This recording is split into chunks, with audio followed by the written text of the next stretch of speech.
Tracks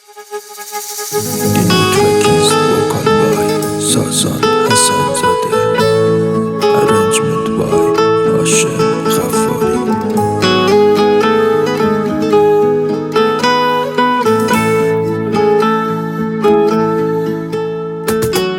Gittin habersiz hara azizim, bağrıma çəkdin sen yara azizim. Ayrılıq sıxdı məni şəhərdə sənsiz, günlərim gözün təkin qara azizim. Həsrətindən günbə-gün saraldım, soldum, yazdakı bulut kimin qüssədən doldum. Oldu hayatım cuman, həsrətindən mən yoruldum. Sensiz sətindi, kim qismətindi?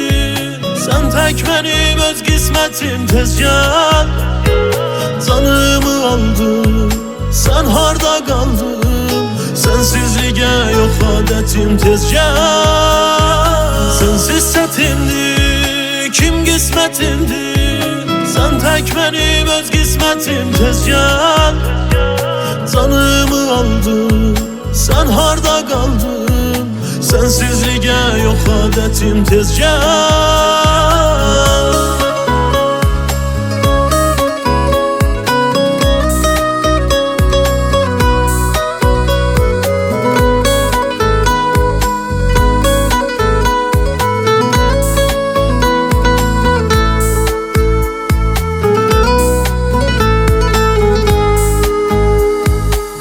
Sənə mən möhtac olanda getdin, sən məni tək qoyub tərk etdin.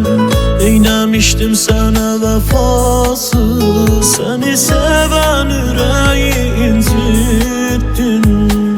Gözümə hicran yaşı doldu, yaşamaq sənsiz bir haram oldu. Eşkimiz düşübdür xəzanə, gül təkin saralıb day soldu.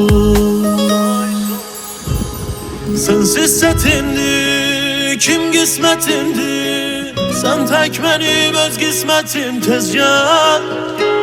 Canımı aldın, sen harda qaldın? Sensizliğe yok adetim, tez gel. Sensiz sətindi, kim qismətindi? Sen tek benim öz qismətim, tez gel. Canımı aldın, sen harda qaldın? Sensizliğe yok adetim, tez gel.